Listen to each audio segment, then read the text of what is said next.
This is the Highly Sensitive Club, episode number 81. Hello, highly sensitive person, and welcome to this week's episode of the Highly Sensitive Club. I had a huge epiphany about this week's topic, and I was like, I have to share this immediately because even though it seems so obvious, I feel like those are the best epiphanies.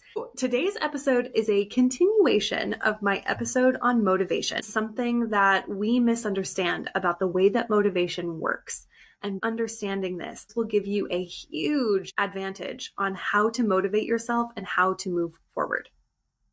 Today's topic is how to rewire your negativity bias into positive motivation. Here is the thing about the negativity bias. This is the concept that our brain pays more attention to negative things than it does positive things. It is wired this way. The primitive part of our brain that needed to survive in harsher environments needed to pay attention to things that were scary or embarrassing or harmful so that it could stay alive. That is a very old part of our brain that pays more attention to negative things than to positive things.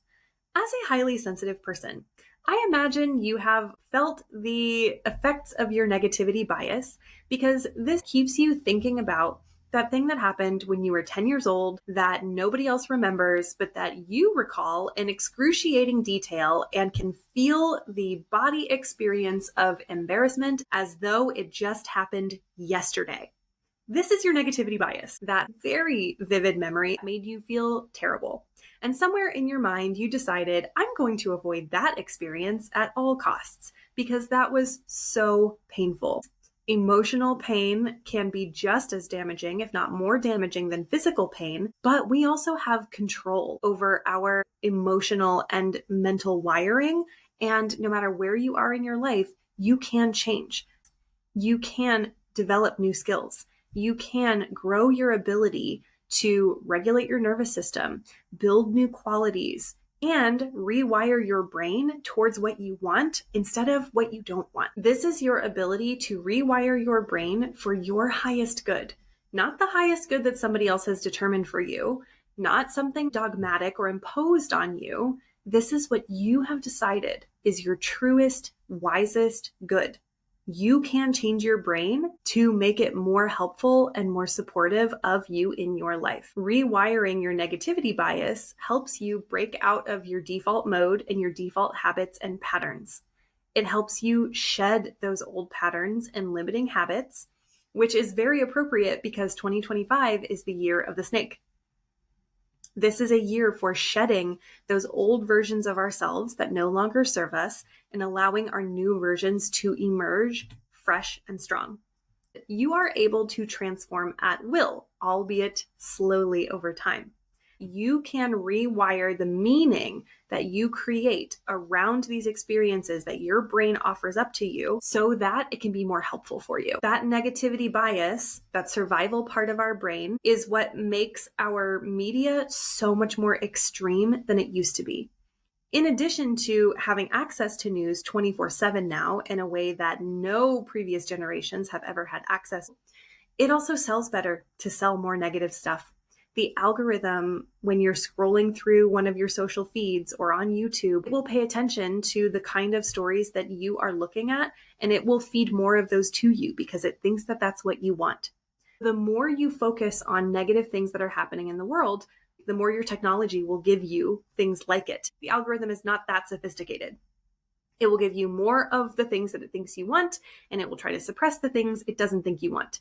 If you spend more time looking at negative things, it will give you more negative things. If you spend more time looking at positive things, it will give you positive things. Our brain is a much more sophisticated algorithm. You can teach your brain the meaning that you want to create around things, and you can teach it to focus on things that are more positive. Think about the cars analogy. I love this one. It's a classic. I use it all the time. If someone told you, I want you to count all of the red cars on your street, you would come up with a number. After you supply that number, they would say, okay, how many blue cars were there? And you probably wouldn't be able to tell them. It's the idea of cognitive bias. When you point your brain towards something, it will find all of those things and it will exclude other things that it does not deem important. This is the same reason why if someone says, don't think about a pink elephant, that's the first thing you're going to think of, because you have pointed your brain to focus on a particular thing, the pink elephant. Even though you're saying, don't think about that, you've already pointed your brain towards it. This is exactly what happens when you point your brain towards negative things. That is what you will train it to see. When you point your brain towards positive things, things that feel wiser, truer, in your highest good, you will see more of those things. And the other things will become less apparent and less in your consciousness. We think that the best motivation is shame, guilt, and fear.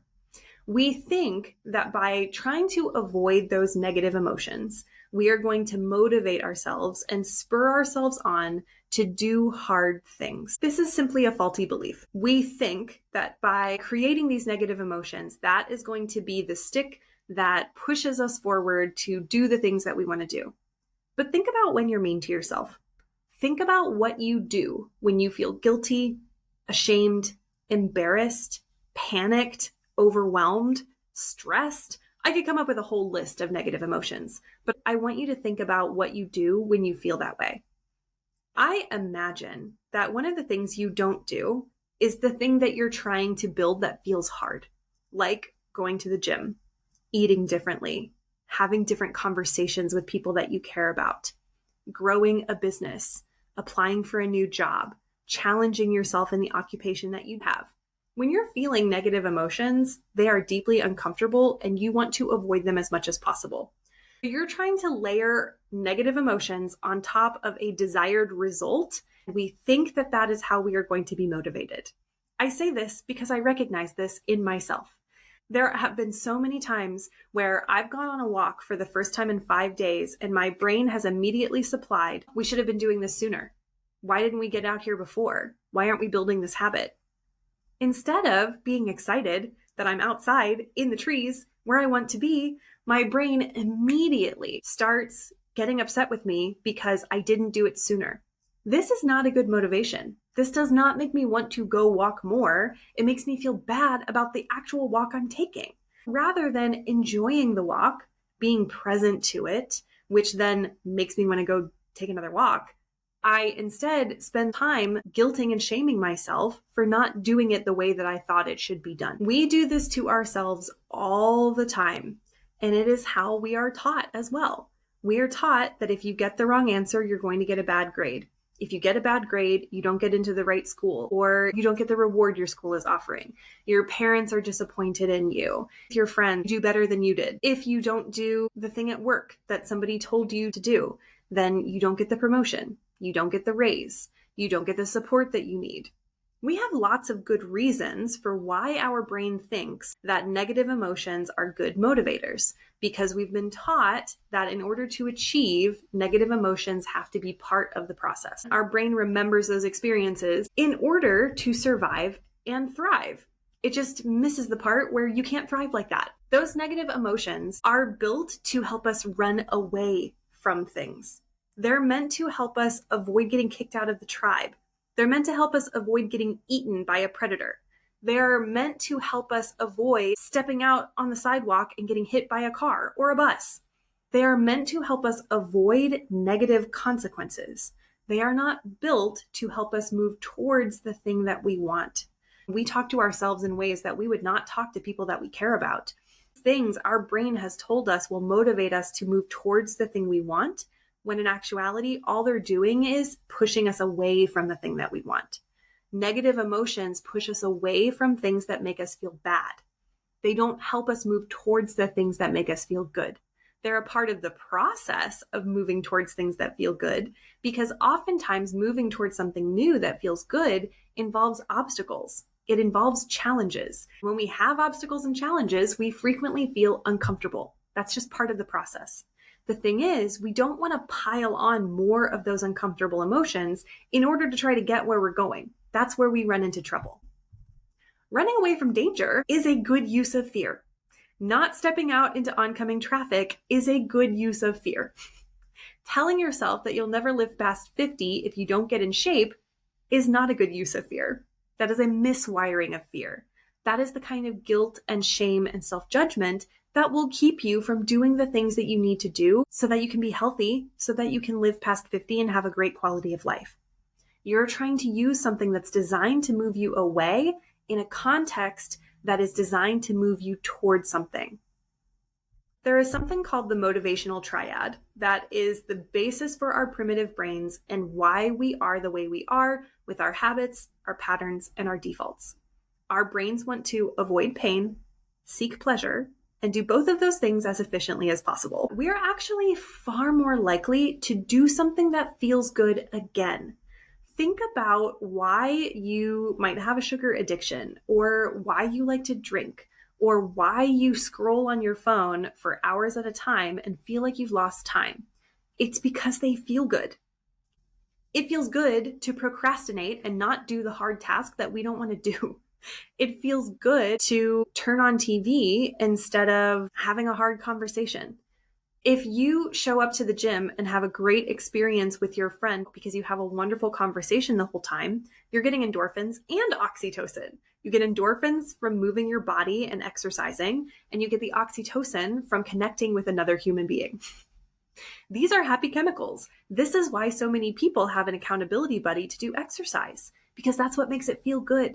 It is really hard to do exercise on your own when you don't enjoy it and when you don't see any pleasure in it. That's why you have to bring in more pleasurable things to build your desire, to build what you want to get out of it. Otherwise, you spend all of your time on the couch watching Netflix, eating food that doesn't make your body feel good, because those things give you a quick dopamine hit. That's why scrolling on Instagram is so easy, because you get dopamine hit after dopamine hit after dopamine hit. That's why your brain keeps doing the thing, even when you say, I really want to journal more, or meditate, or I want to work on that project I've been talking about for years, and I keep scrolling and I keep getting distracted. It's because your brain is miswired. You keep trying to guilt yourself into doing the project, and you keep getting upset that you're getting dopamine from the things that feel pleasurable. You are getting mad at your brain for doing what it is supposed to do. It is supposed to try to avoid pain and seek pleasure and do both of those things efficiently. The nice thing is, we are humans with a prefrontal cortex, which means that we can change the meaning that we associate with these things. We can create so much more positive emotion for the thing that feels difficult that it overpowers the easy thing that we know is not good for us. I was just having a conversation this past week with my client about net negatives versus net positives. She and I are both ice cream enjoyers. And she said recently she felt bad about the amount of ice cream that she was eating, not because she didn't enjoy the ice cream, but because she had enough of it that it felt like a net negative. She didn't feel good on the other side, and it didn't give her the net positive experience she has from having a little bit of ice cream, but then eating a healthy meal. I have this very same experience with ice cream, because just a few bites is plenty to be able to have that sensuous experience of tasting something good. It becomes a net negative when I have enough that my body starts to feel sluggish. I feel bloated. I lose mental focus and mental clarity after having too much ice cream. This is the net positive versus the net negative effect. We know, either from our own desires or from societal expectations, that we want to be productive with our time. We want to use it wisely. We want to grow. We want to learn. And yet, those things are deeply uncomfortable and they're hard. It's hard to learn new things. It is hard to try something new. It's hard to be willing to make mistakes and overcome challenges. Whereas, we are guilted and shamed for doing things that are easy, like scrolling or watching Netflix or eating convenient food. Let's take out all of the shame and bias out of these things and the moral standpoint that you're good if you can push through and do hard things even when they're not pleasurable, and you're bad if it's easy for you to do things that are pleasurable that might not be in your best good. Let's just take all of that meaning out of it. Let's remove all of that shame and guilt and judgment out of these experiences and reset. We know what our brain is doing in both of these instances. It's seeking pleasure, it's avoiding pain. However, the thing that we want is on the other side of the pain, and the thing that we don't want is on the other side of this easy pleasure. So we just create different meaning. We use excitement, anticipation, joy, fun, want, desire, satisfaction, when we want to move towards something that feels difficult. We are literally rewiring our brains. We are not only rewiring our brains to not judge ourselves when we're doing something hard that's moving us in the direction we want, but we're also rewiring our brains not to go towards the easy source of pleasure, but to find it from something that is a little bit more difficult. This is a challenging process. I am not going to lie to you, highly sensitive person. This is why not everybody does it, because this is challenging. Your brain does want to go into these spaces where it is very easy and all or nothing, either or, good and bad. It is very easy to do that. We can use our brains for our highest good, though. We can use them to our own benefit by changing the meaning and rewiring what these things feel like for us. You get to decide. You have full power over your brain. This is what the stronger desire does. You actually get to choose and redirect your focus, just like we talked about with the different colored cars.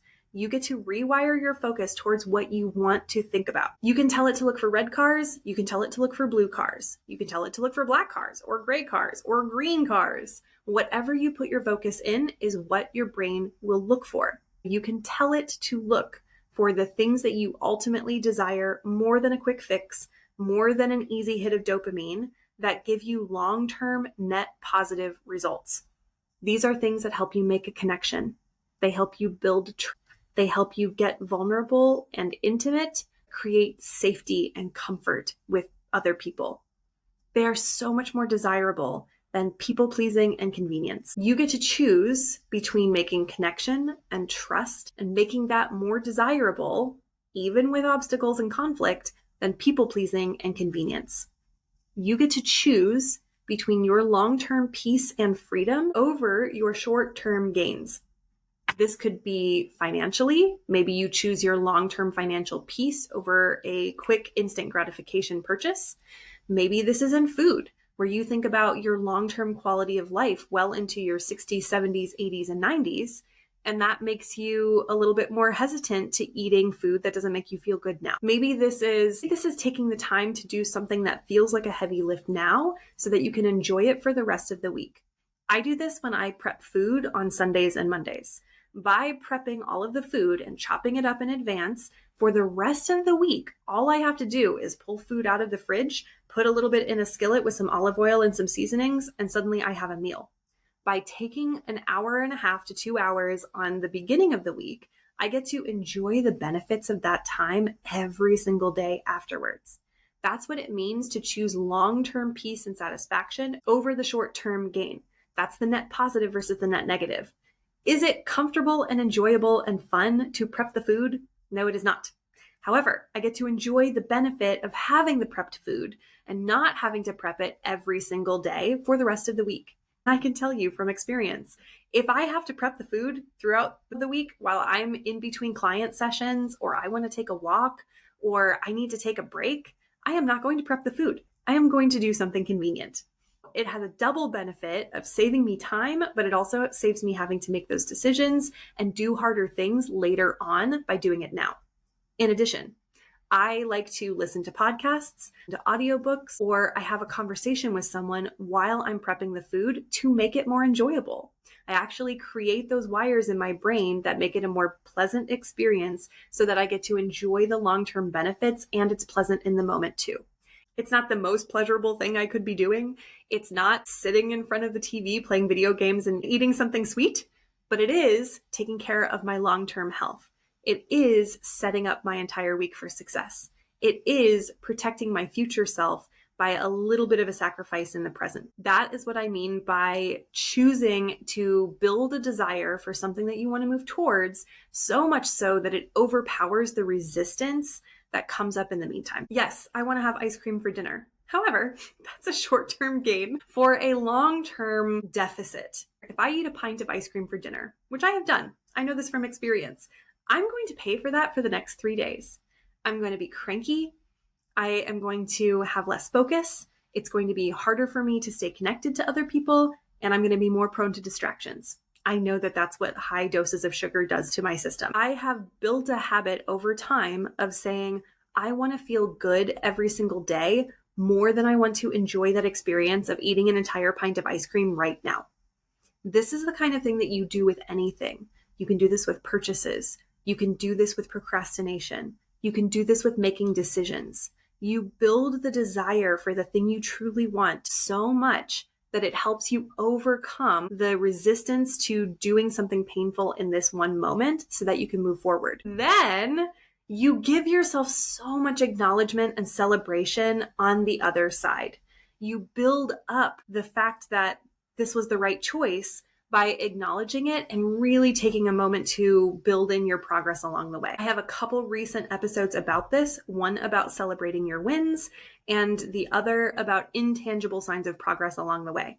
Both of those help you rewire your brain so that you move towards the thing you actually want that has your net positive highest good in mind and overcome the resistance instead of trying to use fear, guilt, shame, embarrassment, or some other uncomfortable emotion to try to motivate you. If you've been listening to some of my recent episodes, 2 of my interviews, one with Dr. Matt Jarman and one with Pierre Bradette, both of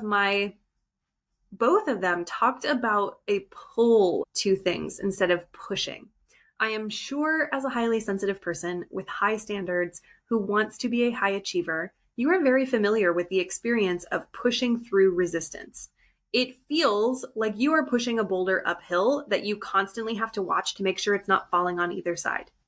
When you can pull something, meaning move towards it instead of away from it, that is what helps you propel you towards things that might feel difficult for that long-term gain. I have been a rower for more than half of my life, and I think about this in terms of rowing with the current versus rowing against the current. When you're rowing against the current, it feels like you have to push twice as hard to get where you're going.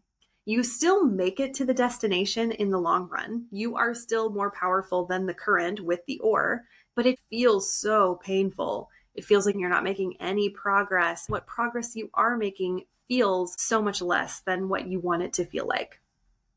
When you're going with the current, the wind is behind you, you have an extra boost. Everything feels easier. It feels like you're getting twice the benefit for half the effort. When you are moving towards something, you're letting it pull you. You're matching your desire with your motivation. That's when you're going with the current.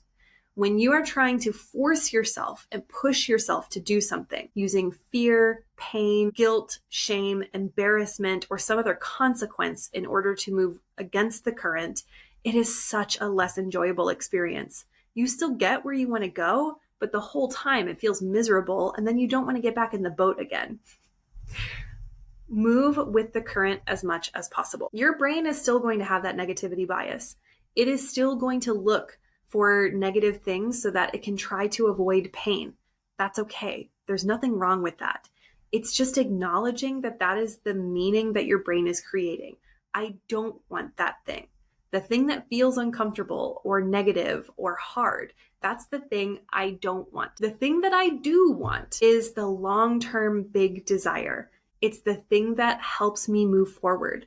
It's the thing that pulls me towards my highest good, my true self, my wisest self. I know this can be confusing because oftentimes the things that we don't want to continue are easy, and the things that we do want to start can feel difficult. That's why knowing where your emotions are, building your negative emotions for things you want to avoid, and building your positive emotions for things that you want, help you overcome those initial habits and defaults so that you can rewire your brain to your highest good. Again, they're still going to be there. You're still going to have a pull to something that's easy, convenient, and gives you a good feeling immediately, that instant gratification. Your brain is still going to look out for things that it deems dangerous and unsafe so that it can try to avoid those things. It's just creating that awareness for yourself around when you want to be motivated and move towards something and when you're creating a lot of negative emotions to try to motivate yourself to go there. You build your positive emotions. You build your desire. You build up as many happy chemicals as you can towards that thing you really want to do to help you overcome those initial hurdles. The thing that you don't want to do, you want to build up your negative emotions around that. You want to focus on what's not working for you. You want to be aware of that net negative result that easy but ultimately unhelpful thing has for you. like scrolling for hours on end, eating food that's not good for you, and sitting for 14 hours a day. Here are some reflections that I want you to consider. Are you trying to motivate yourself with a negative feeling instead of a positive one? What's the true desire that makes you keep coming back to a goal again and again? Think about your experience when you've been encouraged versus when you've been chastised. Do you want to do something again when you've been encouraged, or do you want to do something again when someone has gotten upset with you? Of course, you want to do it when you're encouraged. You want to keep getting that encouragement. That's what you want to do for yourself when you're moving towards a new goal. Is the strategy you picked the right one to get there? If something isn't working and you're still having a hard time getting through obstacles, or you're still falling back on defaults, then the strategy you picked is simply not the right one. It's not that you've done something wrong. It's not that you are wrong. It's not that you're weak or you don't have the qualities or the skills and the strengths that you need. It's just that the way that you picked to get there simply isn't working for you in particular. And that's okay. Just because a strategy works for someone else doesn't mean it's the right strategy for you. You can simply pivot. Maybe that means choosing to amplify certain emotions in your highest good so that you can actively rewire your brain to move towards your net positive results and move away from your net negative results. Can you try something else? What else can you try? There are a million ways to solve a problem, but all you need is the right one for you. What else can you try in order to get the result that you want?